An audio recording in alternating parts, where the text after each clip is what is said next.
Okay, we're going to get going. This is Michael Jansen. I am the founder and CEO of a company called Cityzenith. It's a pleasure to be presenting to you today about an initiative that we started called Clean Cities, Clean Future, and the use of urban digital twins to energize the race to zero. We are joined today by a special guest, Mr. Dominique Bonte, who is the Vice President of N Verticals and Markets at ABI Research. Dom, as he likes to be called, has recently published a wonderful piece on digital twins with some granular details of the market that his research organization has thoughtfully pulled together. So Dom, welcome, and please introduce yourself. Yeah, thank you very much. Thanks for having me. It's a real honor to be part of this discussion today. I'm very happy to share some of the findings we have put together as part of multiple reports around digital twins. We cover digital twins in manufacturing, we cover in smart cities and other areas as well. So glad to be here. Thank you very much. And we're very happy to have you, Dom. Thank you. What's going to happen today in terms of format is that I will begin with a presentation about the company and our initiative, and then I will ask Dom to present a few slides about his work. I'll have some questions for Dom, and then we'll take questions from everyone, and that will be the use of the hour.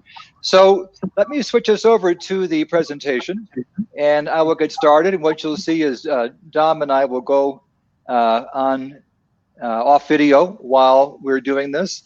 But again, thank you to all the people who are a part of this. We're super honored to have you as part of the program today. We had, I think, almost a couple hundred signups, so we're really thrilled with that.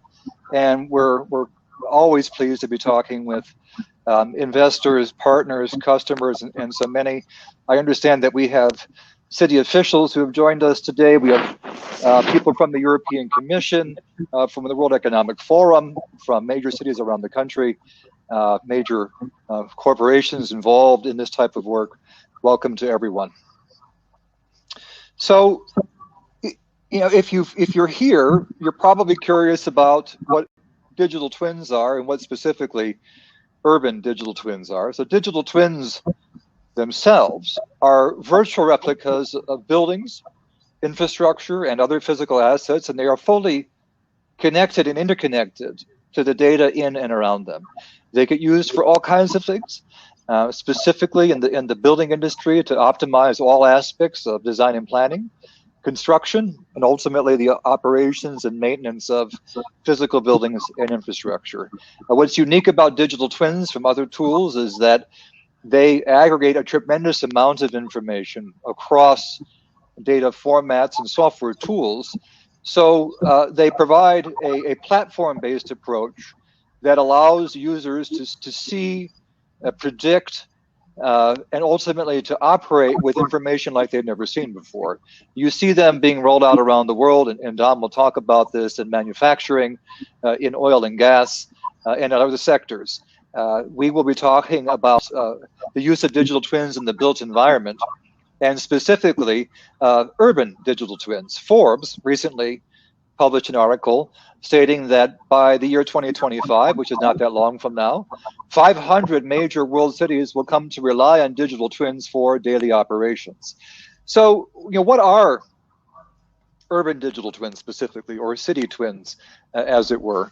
I'm going to get into that and give you some examples, but effectively, digital twins or urban digital twins are digital twins of cities. They include everything from the built environment to transport networks to public data to IoT sensor data, and they get used by a wide range of stakeholders because these are cities that involve government agencies, architects, planners, individual citizens, universities, and so on and so forth. So they're kind of powerful kind of umbrella collaboration platform. I'm going to talk today about a couple of things that we've worked on in the past and then get into the initiative itself.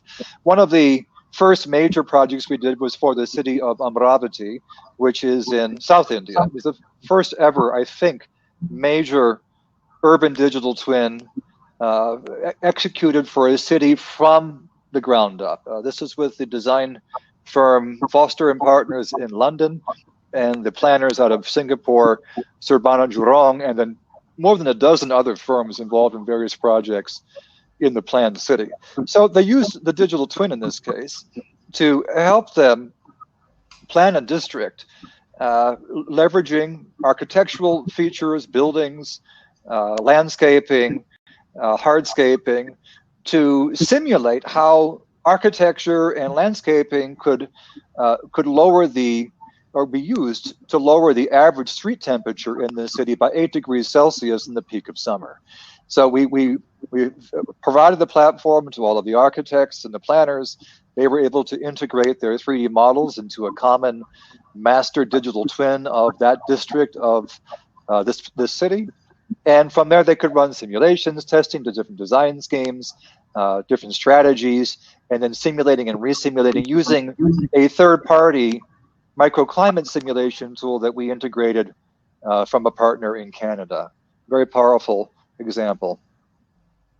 Another would be a project that we did in the UK not long after that, which was an infrastructure project where the tool was used to aggregate a tremendous amount of information from different institutions and private companies, the contractors, Lengo Rourke, the architects and engineers, W.S. Atkins, and then ultimately the owners at Network Rail, around a 103-kilometer rail project that ran from Oxford to Cambridge in the UK, a £2 billion project. What they wanted was a master digital twin design model that would allow the engineers designing the BIM models, which you can see as a kind of streak of blue there at the top of the screen, to be able to do that and coordinate with all of the available data in real time. So we actually were able to integrate all those things, as well as integrate what we call a model converter, in this case, something called iModel, which allowed the infrastructure engineers sitting in their various offices around London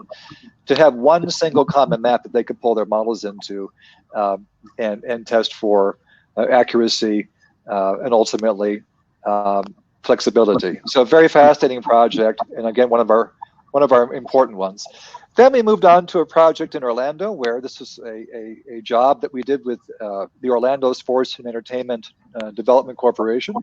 They sought a digital twin to begin integrating building systems in this wonderful new downtown urban core project just west of the I-4 in Orlando. It's connected to the Amway Center, which you can see in the center image. That's where the Orlando Magic play basketball. And much like the LA Live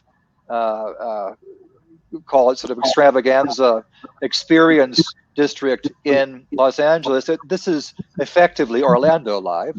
So a kind of entertainment-driven mixed-use complex that will effectively reintegrate the stadium with the rest of the city. So let me give you a little snapshot of what the product looks like. I won't speak over this, but what you're seeing here is we're about 20% through. You're seeing the beginning of integrations with different IoT systems in, I think it's the hotel building, that are visualizing air quality, airflow, etc., and beginning to integrate those across platforms. You'll see that here.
Great. Okay, wonderful. Dom, you might want to do a mute check to see if you're on, whether you are muted or not. If you are, stay on mute until, please, if you don't mind, until we get through the presentation. So we've got this wonderful opportunity in front of us. the digital twin market itself is huge. It's growing from just $3 billion last year to $48 billion in just a few years, I think by 2025.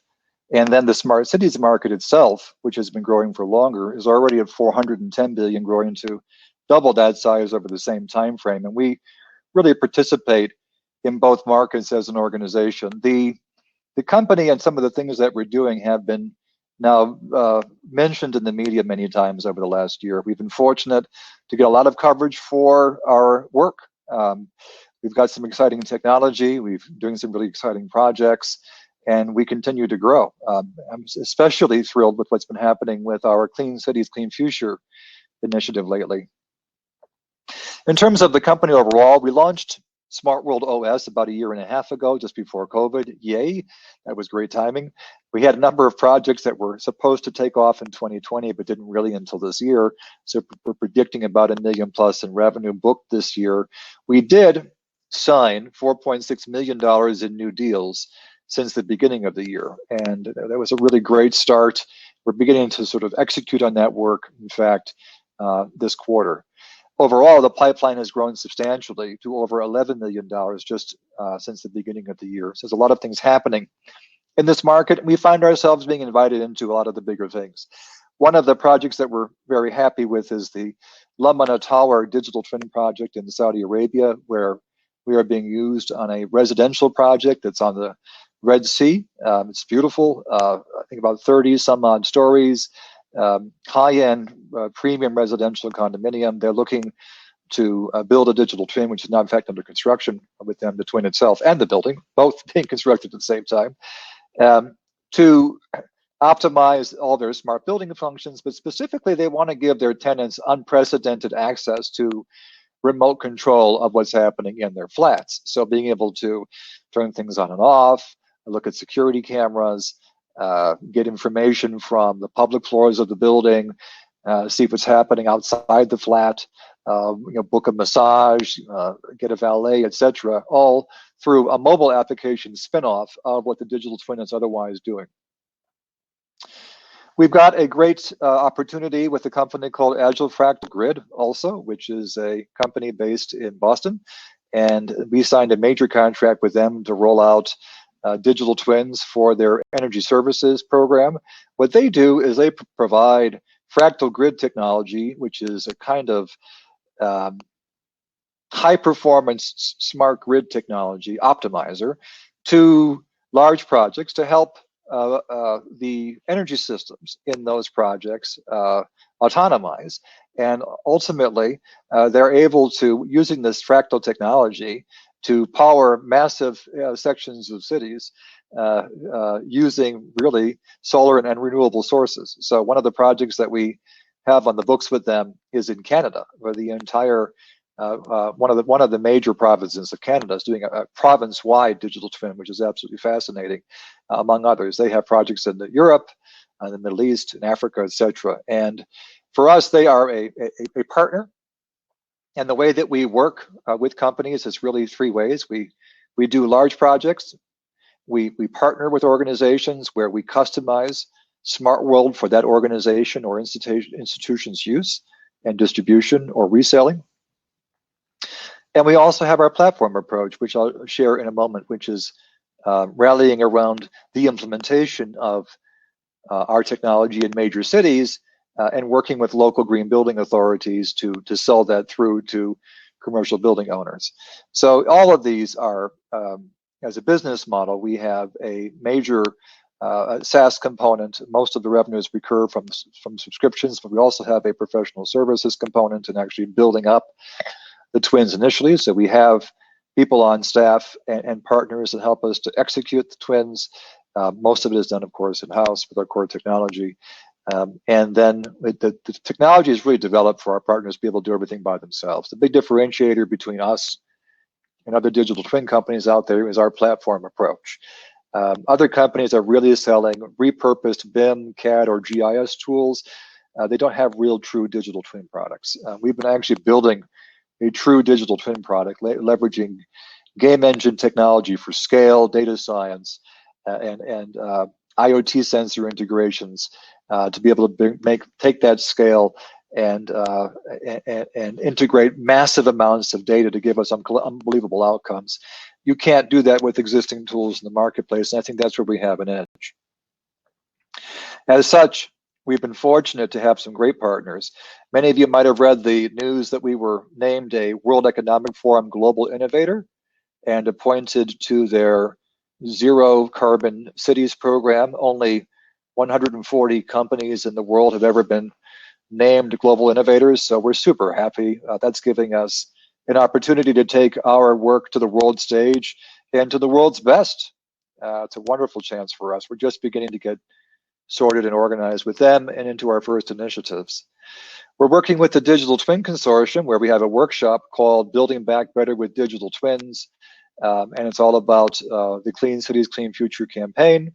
We work closely with different chapters of the 2030 District Network, which is an organization of cities in the United States, where individual chapters by cities rally commercial building owners together to agree to reduce emissions by 2030 substantially. So we have many partners with whom we're working right now as we scale these programs around the world. We did make a pitch actually to NASA recently. We get often invited to as a high-end, cool, new, deep tech to pitch some interesting things. So it was an exhibition, but we were just honored to be there. NASA is exploring the use of urban digital twins to plan its advanced air mobility strategy. Well, that's its strategy for urban air taxis and delivery drones. And of course, we talked a bit about the race to zero, and many of our initiatives are kind of rallying around this. The current administration is in the process of pushing an infrastructure bill through. They predict that the green building retrofit market today is something like $200 billion as a result of this national, international push to reduce emissions. Buildings, by the way, are 40% of the global problem. 75% of all emissions come from cities, and 60 to 75% of those emissions are from buildings. So buildings are an essential task to take on in defeating this whole climate change challenge. Let me share with you a bit about the Clean Cities, Clean Future campaign, which is now gaining some momentum. What is this? We launched an initiative in October of last year and began speaking with cities and commercial property owners to implement our digital twin technology in different cities around the country and around the world, in partnership with local green building and other authorities, to be able to customize this technology and sell it through to local building owners to help them find a path to zero. Digital twins are powerful at handling complexity. Getting to net zero isn't just a question of putting a smart building system in. That'll get you part of the way. You also have to have renewable strategies, behavioral change strategies, and other financial and incentive-based financial strategies. So digital twins are particularly good at being able to help owners optimize those financial strategies, as well as the engineering strategies to getting to those net zero goals. We're very fortunate in that we recently announced New York City in the Brooklyn Navy Yard as the first participant in this project. We're thrilled to have them with us, and we believe that the cities of Phoenix and Las Vegas will be next. We're working again with the Green Building or other similar-ish authorities in both to promote this program. And our goal is to really have 10 cities signed up by the end of the year, 100 a couple of years after that, and 1,000 a couple of years after that, effectively making Smart World the de facto urban digital twin platform for cities globally, helping cities to reduce emissions to zero. Let me show you a little television commercial that we did about this. We ran it on CNN, Bloomberg, BBC, CNBC, MSNBC, all about this campaign, because at the end of the day, this is really about, of course, we talk in very fancy technical terms about what digital twins can do and how complex decarbonization is and what that means. But ultimately, we have to do this, and here's why. In just a few decades, 68% of us will be living in cities. But did you know that cities account for 3/4 of all global CO2 emissions, and population growth and poor planning is making the problem worse?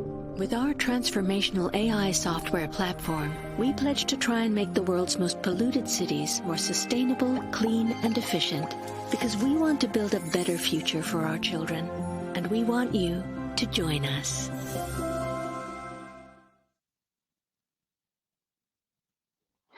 So, moving into the third and final part of the presentation, I published a white paper recently all about crowdfunding.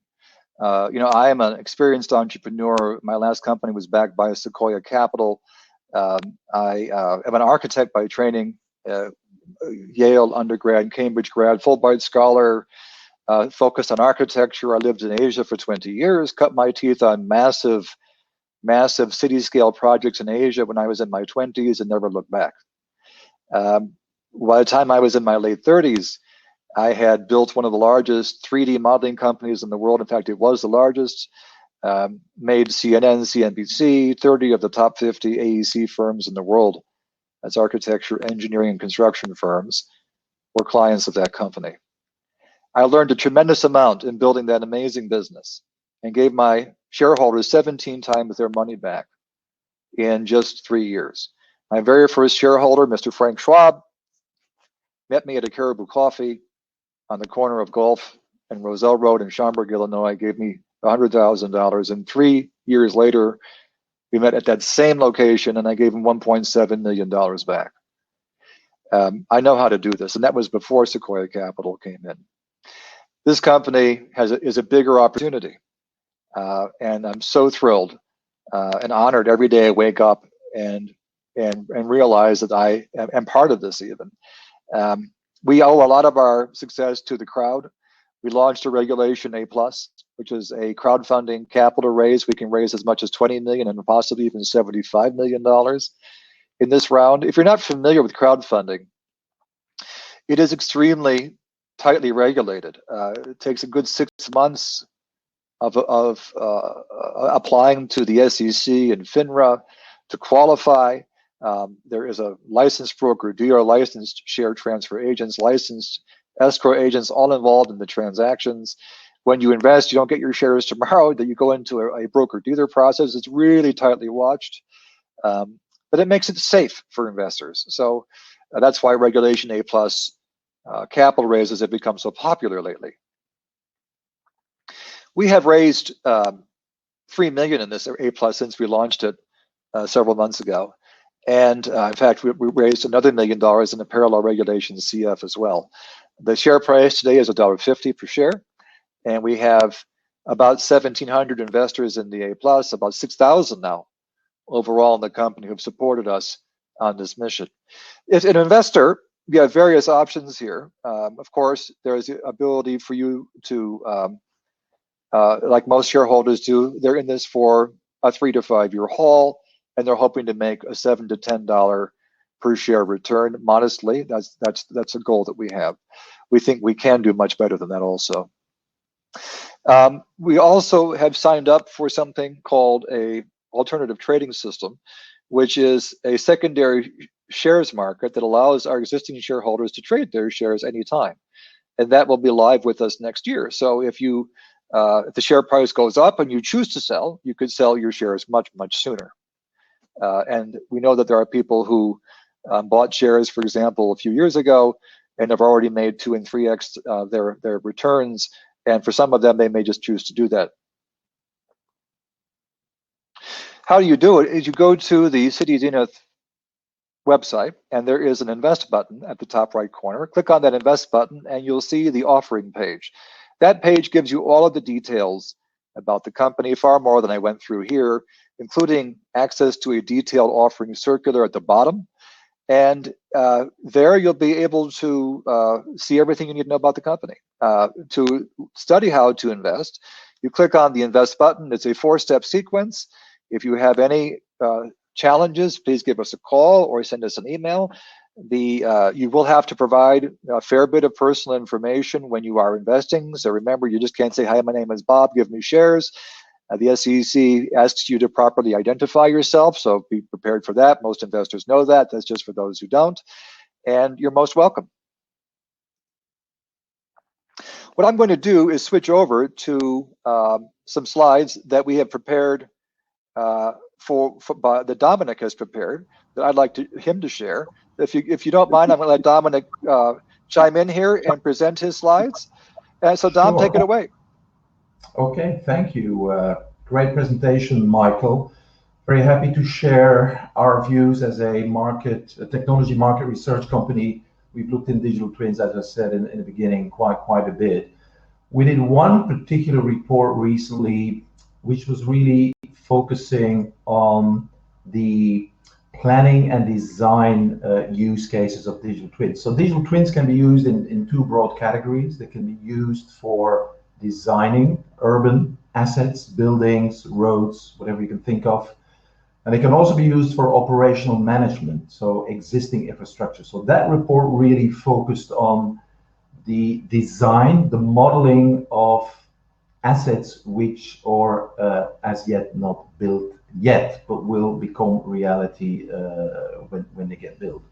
So I want to spend a little bit of time and talking about the charts here, because we really focused on, what does it mean in terms of cost savings for cities, and I'll come back to that in a minute. But before I do that, I think it's important to kind of realize the different levels of modeling that a digital twin actually enables. The level everybody knows, obviously, is the 3D modeling of the built environment, buildings, roads, green spaces, down to individual trees, etc., etc.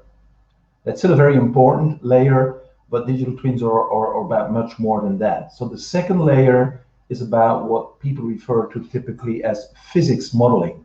It's modeling light. Think about street lights, designing street light networks. Think about heat propagation inside buildings and outside buildings. There's a lot of focus, I think Michael referred to it. Reducing heat islands in cities is just one example of where that kind of physics modeling comes into play. Could be about airflow. Think about COVID-19 ventilation, which becomes a big thing inside buildings. But it's also about air pollution and how quickly pollution is spreading. All of that requires physics modeling. Could be about noise, radio wave propagation. So any physical parameter or physics parameter is also part of those digital twins. So that's the second layer. Then the third layer really is about what I refer to as dynamic modeling, essentially everything that moves, vehicles, pedestrian traffic, whether it's to model congestion in transportation systems, and again, quite a hot topic right now, crowd management.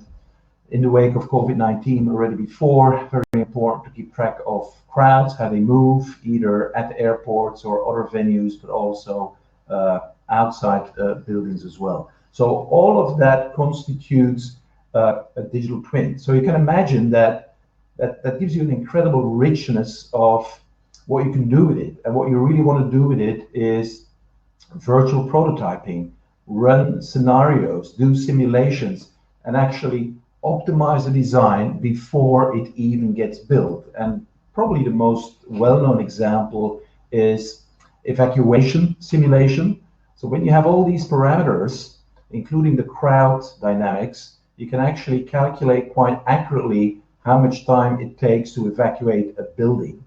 And then obviously, based on the requirements, try to see where you can optimize and increase or decrease the time for evacuation.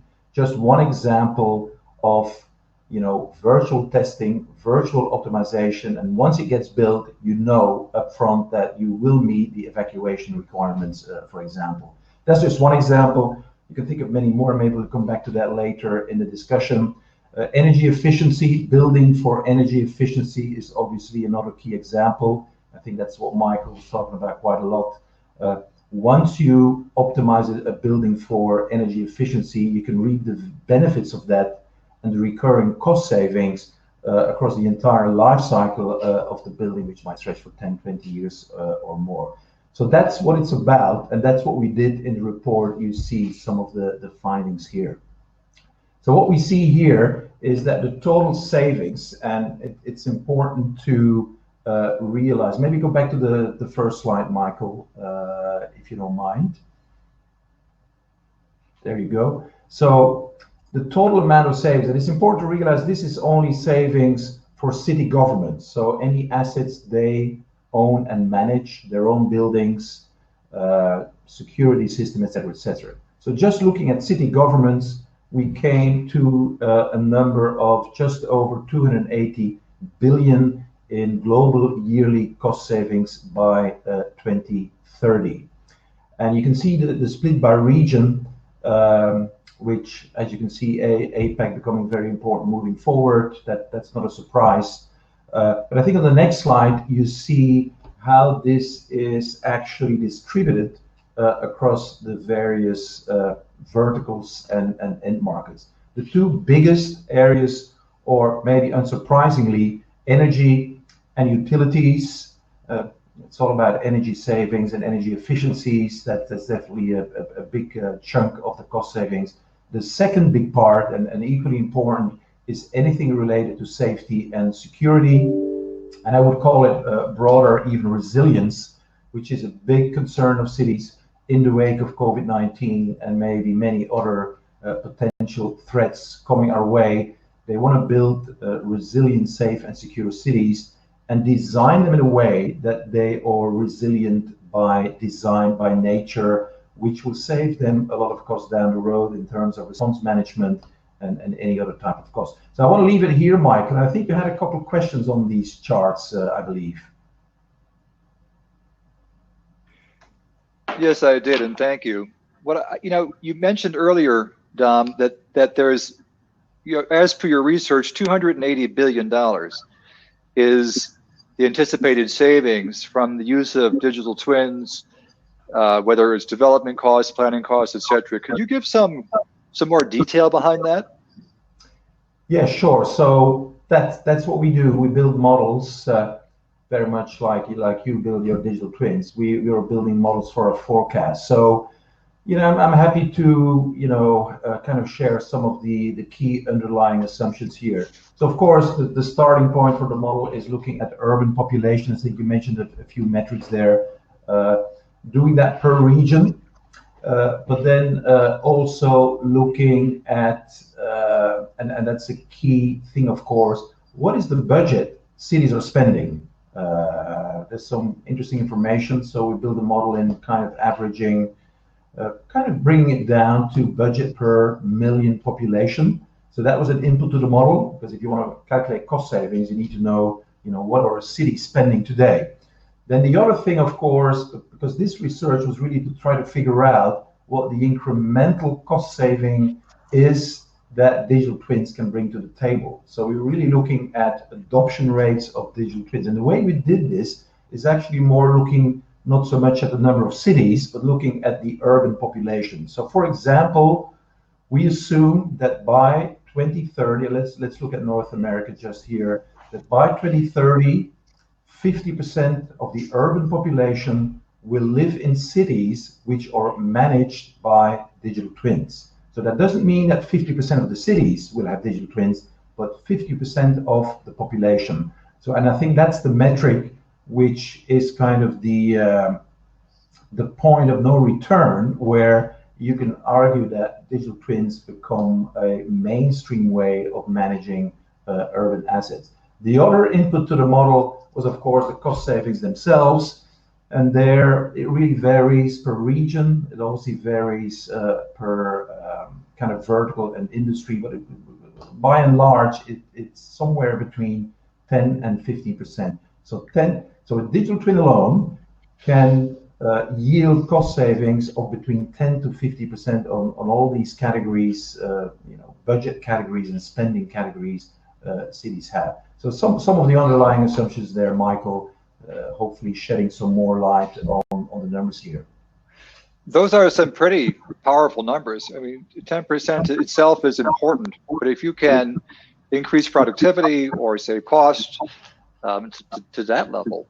That's transformational. I mean, so exactly how do you think digital twins will enable city governments to save costs? Can you give some specific examples? Yeah, that's a great question, because you can talk about this in theoretical terms, but what is it really about? And I would say the first thing, and I kind of hinted at this already earlier, is first-time right designs of buildings. As we all know today, things get built and then get tested, and various errors and faults come to the surface. They have to be fixed, and we all know how expensive it is to fix things and errors and mistakes after the fact. What a digital twin really does is avoiding these mistakes and testing a virtual replica of what is going to be built, and then discovering maybe not 100%, maybe 99% of all the mistakes will be picked up by running various simulations. So that's a tremendous cost saving. Anybody involved in building will know that not just buildings, roads, any type of infrastructure you can think of is incredibly powerful. Another example, and I mentioned it already, is energy efficient buildings, which is, you mentioned it, how important that is. And it's definitely still the biggest category where savings can be realized. So very specifically, you can use a digital twin to maximize the solar capacity of the rooftops, not just for one building, but all buildings together, because this is collective optimization, not just for a single building. Another big area is resilience and safety. I think I was talking about it before. Designing systems, buildings, infrastructure, think about roads in a way that minimizes the number of accidents, that minimizes the number of emergencies, that minimizes flooding. For example, there's a lot of discussion on this. By adding more green spaces, you kind of create the possibility of more absorption capacity of excess floodwater, and at least reducing the impact of flooding if and when they happen. All of that, of course, represents cost savings in terms of response management when these catastrophes are happening. And then finally, maybe two more things I want to highlight here is the design of utilities. Think about streetlights, surveillance networks, security surveillance networks. Think about telecom networks, even 5G, Wi-Fi hotspots, and anything in between. All of this can be optimized by using digital twins. With a digital twin, you can optimize coverage. You can, for example, position the streetlights or the Wi-Fi hotspots in a way that maximizes the coverage, because all the obstruction between the buildings. You have that exact 3D information, so you can really automate and optimize the position. And you can probably do or reach the same coverage with fewer streetlights or with fewer surveillance cameras, which of course represents a cost saving as well.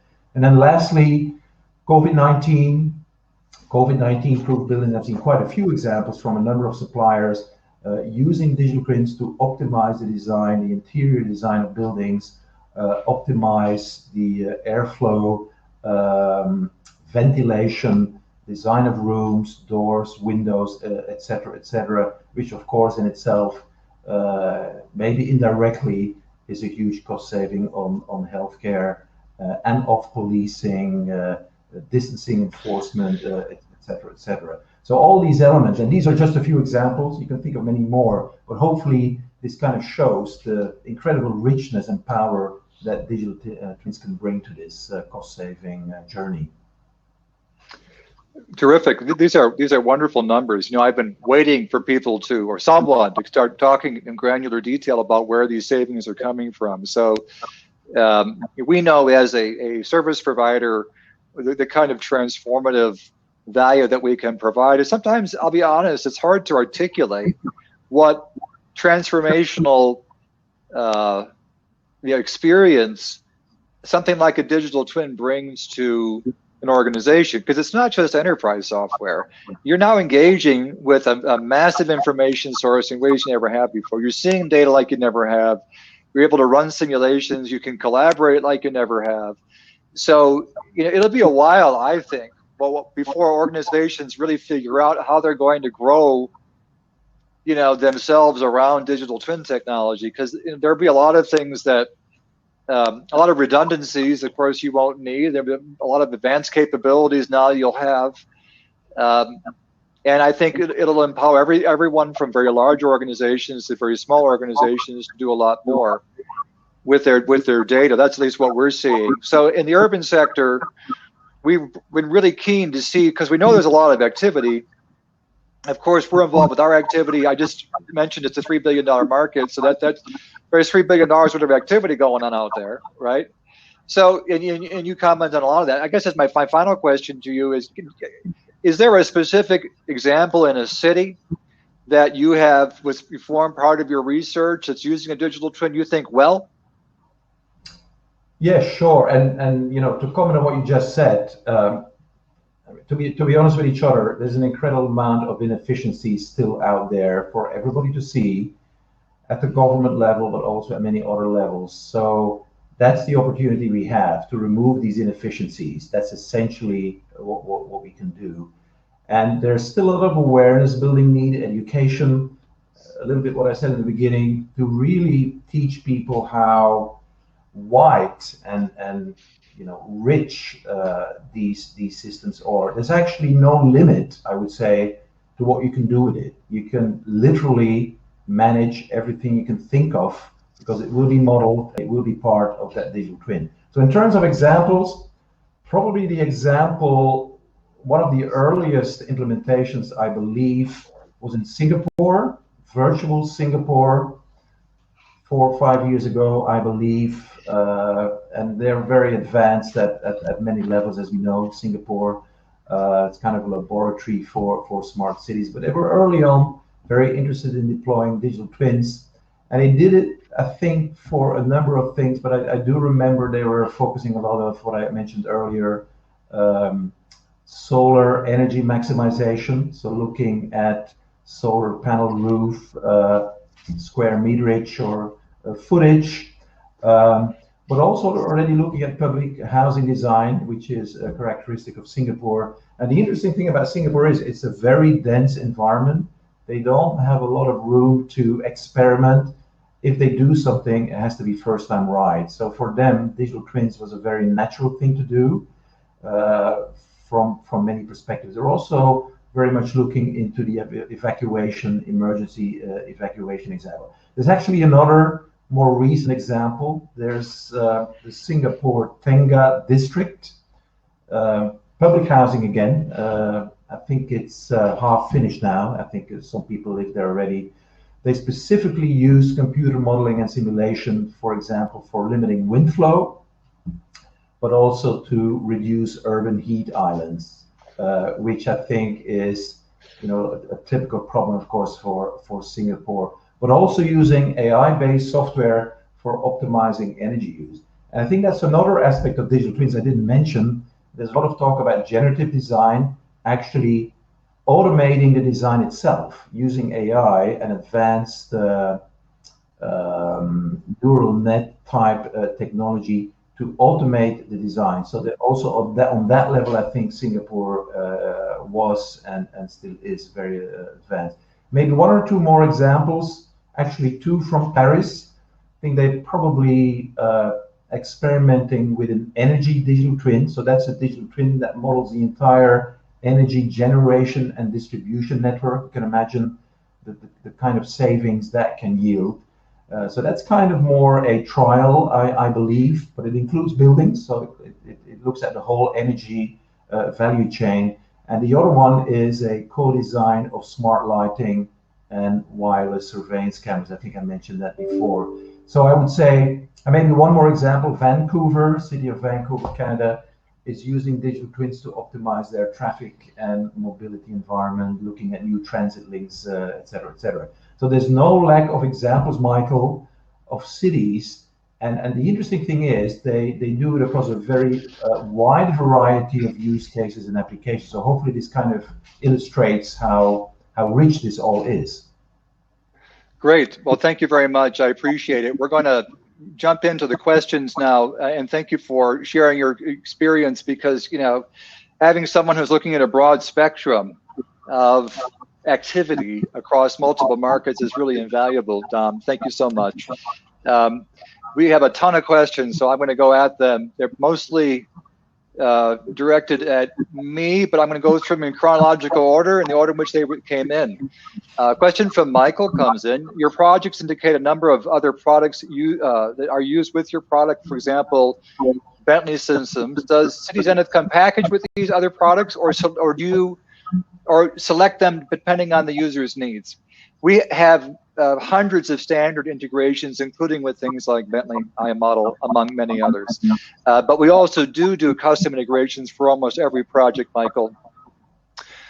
Question from Rosaline. I understand you can offer, I believe she's in Ireland, you can offer digital twin technology worldwide. I'm thinking of a shopping complex, about 20 different national, international brand stores in Ireland. If I want them to consider using Cityzenith services, I suspect the first question will be, when will we see the financial gain to use this smart city technology? What would you say?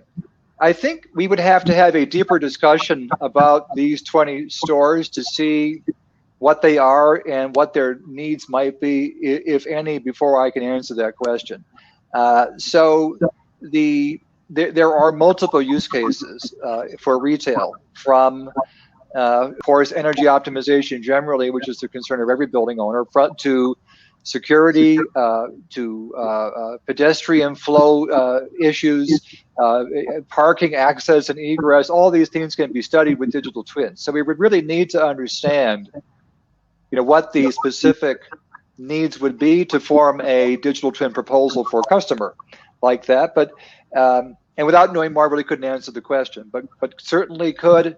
A retail owner of 20 stores get benefit out of this? Of course, we just have to dig deeper. A question comes in from Michael. Can users do economic and financial evaluations along with the data visualizations, whether it's the building scale, as in deep retrofit options, to repurposing brownfields in Superfund sites to solar PV canopy microgrids? The answer is yes. If you think of the core software as a giant 3D canvas where the pieces are detachable as objects and can be described with data, logic, rules, and applications, then we don't really care per se whether the data is economic data that we're modeling, weather data, structural data, pedestrian flow data, ROI data, etc. All of these different tools can be integrated. The key is that the information needs to typically needs to have some type of either space-time element, which of course financial data does, as well as all retrofit data. So yes, we do, and we are being used for the purpose of looking at the redensification and the sustainability options for brownfield projects. Solar is a big part of what we're doing. I mentioned with our work with AFG. AFG is actually optimizing the transmission of energy from solar fields to cities. So it's fascinating how this type of technology gets used. And the answer is yes. And that's a great question, Michael. This is exactly the kind of discussion I wanted to engender. Question from John. A great presentation. Considering that a vast majority of global building inventories are brownfield, what are 4 or 5 tangible first steps that facility managers can undertake to digitize their existing buildings in preparation for the future? That's a great question. It really depends on what you have, and what you're trying to digitize, and digitize means different things. Digitization of the actual physical space itself, digitization of your information. So, it depends on where your buildings are at too. What would be ideal for you is to have a 3D information model of some kind of your building. It doesn't have to be a BIM model. It can be other things, but those are helpful because that will allow you to integrate with a lot of the other forthcoming facilities tools and help you to slide right into digital twin technology. What we're helping to if you want to talk with us about this offline, we're happy to. We're helping to propagate a standard called the BAM standard, Built Baseline Asset Model, is what it stands for. We believe that the BAM standard should be the digital twin standard. It's like a BIM, but it's a lot simpler geometrically. We strip away all of the good for construction information, all the HVAC, structural, plumbing, all that electrical ripped out is just rooms, floors, partitions, facade, and major equipment. But it connects each object to myriads of databases that can be used for all types of simulations, from people flow to rental analysis to you name it, to security lines of sight for visitors from out of town.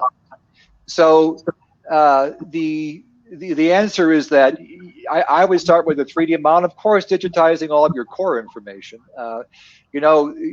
Work orders, anything involved with facilities management. Not sure if you're using any of the facilities tools available out there.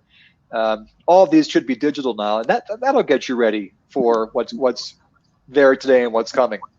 A question from Harvard Ostenson. Thank you for your presentation, very insightful. You refer to yourself as not being repurposed, indicating that you were natively built as a digital twin company. Are you focused on a specific cloud architecture? If you could shed some light on this foundational technology approach. Yes, so a lot of the traditional GIS and especially BIM technologies are based upon architecture standards called industry foundation classes. And these are kind of the building blocks of BIM models. GIS and other technologies have proprietary KMZ and other standards that they work with. What we did was, rather than create another standard, we created a kind of flat neutral layer leveraging game technology to create a new language that everyone could speak called the visual environment, and then develop ways to integrate these proprietary closed format tools like the ones you've mentioned, one at a time, into this open framework.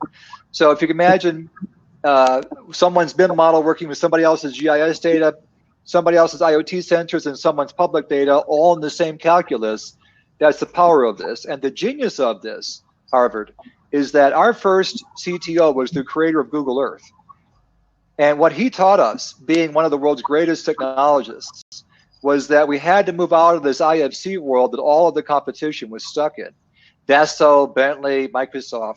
We have beaten all of these companies soundly again and again in the marketplace, and we were only 30 people. And it's because we took this approach to sit in the middle of all of them. And now we're going to popularize that by effectively implementing this city after city after city around the world. As I mentioned, we're in New York. We just signed Vegas, we signed Phoenix. We're in discussions with Chicago. We're in discussions with Pittsburgh. We're in discussions with Dallas, etc. So great question. I'm going to move forward quickly because we've got limited time here and a bunch of questions coming in. Quick one from Sushmita. Will there be a recording for this and a replay? Yes, Sushmita, they'll be sent to you afterwards. Question from Robert. Most of your initial projects are related to oil and gas are abroad. What is the domestic U.S. market? And will association with hydrocarbon industries hurt the smart association? So we haven't done any oil and gas projects yet. We've done infrastructure. We've done a lot of building decarbonization, smart cities, smart districts, airports, seaports, but no oil and gas yet. So there's a company which does oil and gas digital twins, who we know because their CEO invested in us, and that company, what's it called? I forgot. They're Norwegian, but you can look them up if you're interested in oil and gas digital twins, Robert. Question from Jimmy. Is there an example of operational savings, like a case study for current and existing buildings? Yes, there is. We have multiple case studies from multiple pilots from as far back as 2018. A question from Michael. A digital twin can serve as a way of performing continuous commissioning of buildings, monitor that they are performing as they were originally designed to build and perform. Exactly, Michael. The beauty of this is in the future, architects are going to be able to go to the client's office, not just with the BIM model, Michael, with the digital twin, with the downstream integrations, and say, Mr. Client or Madam Client, in year 14, this is what we predict your energy consumption will be. because the twin will allow you to integrate those tools not only during but before, actually, to simulate the impact of those tools, and then you continuously monitor. In our projects around the country, that is how we are being used. The building owners that work with us will have to recertify every year, and that's why the subscription model is so brilliant here. Question from Sean. Where do the cost savings come from transportation segment? Is this cost savings from lower crashes, targeted infrastructure improvements, or reduced traffic congestion? That is for Dom. Dom, that one is for you. Sure. Yeah, for sure, but also congestion. There's various estimates of how much congestion costs the economy. It runs into the billions of dollars every year. Maybe not a saving for the city itself, but for the economy at large, of course. But even for the city, safer cities, there's less policing needed, less, emergency response management. So there's various levels of cost savings there as well, for sure. Excellent, excellent. Another question coming in. Question from Michael. Can a digital twin be used to perform the following exercise? Convert the direct combustion of energy to direct electrification devices, electric vehicles, electric heat pumps, solar PV, and batteries. The answer is yes. Siemens actually does that with some of their platform work, if you've studied their technology. And they're doing that in a few places. The short answer is yes. In fact, the work that we're doing with AFG, the Agile Fractal Grid, is along these lines. We are exploring what we call the building as a battery concept, where buildings become places to store optimized and optimally transmitted renewable energy. So it's fascinating. And of course, the retrofit of buildings is heavily dependent upon electrification of buildings, which includes the installation of heat pumps, etc. All of that, in fact, is already a part of our Orlando project. Question about from Michael, is the digital twin architecture open in the sense it can integrate with a wide range of other digital tools? Yes. It's designed to integrate with really any other 2D, 3D, or 4D or 5D tool.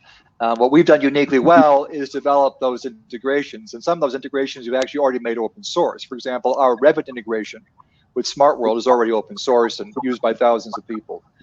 I am a GIS coordinator. Hello, David, for a medium-sized city. I don't know how we would implement something like this. We are hamstrung by our third-party vendors requiring a specific database and software technology.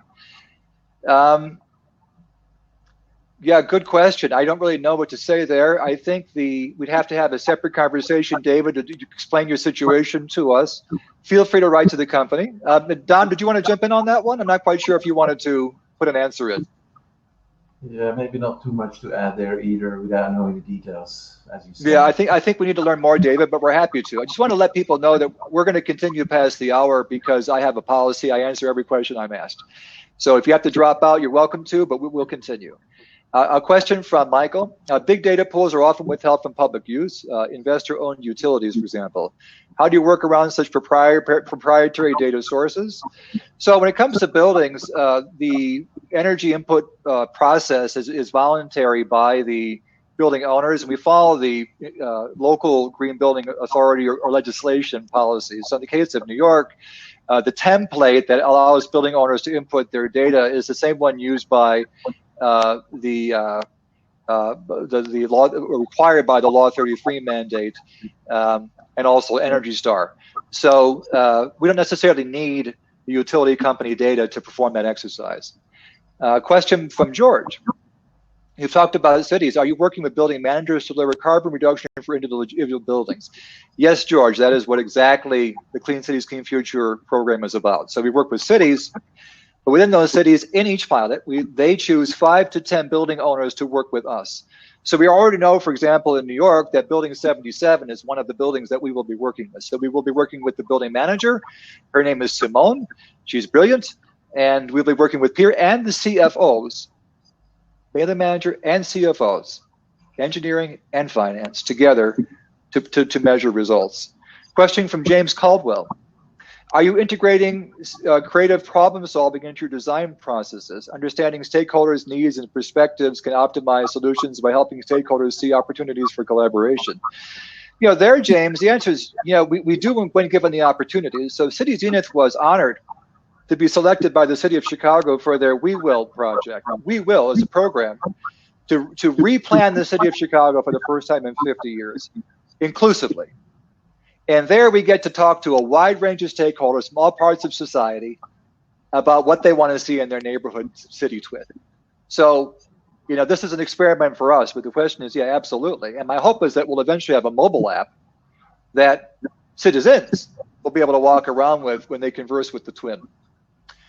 Question from Michael. Are you familiar with Kimon Onuma from Building Informed Environments? Kimon is a buddy. I've known Kimon for 2006, 15 years. Last time we had dinner was in LA. And he's a wonderful guy. He's a brilliant thinker, has always been an early BIM evangelist, just like me, partner in crime. Another question. Have you discussed, you have discussed cities that seem large. Would it be feasible to do smaller cities? Actually, we're going to do the city of Aurora, Michael, population 72,000. So absolutely. If we have an engaged IT program there and an engaged CIO, yes. So Michael Pegwes, who's the CIO of Aurora and us, is somebody we've talked to about working with a smaller town. Absolutely. In fact, I grew up in such a town. Almost there. I think that's it. We're there. Okay, here's what I do when it comes out. I've read all the questions. I give everybody another 30 or 60 seconds to wrap up because something always comes at the end. While you're going to ask your final questions, I wanted to ask Dom to share any of his thoughts before we wrap up here today, based upon what he's heard.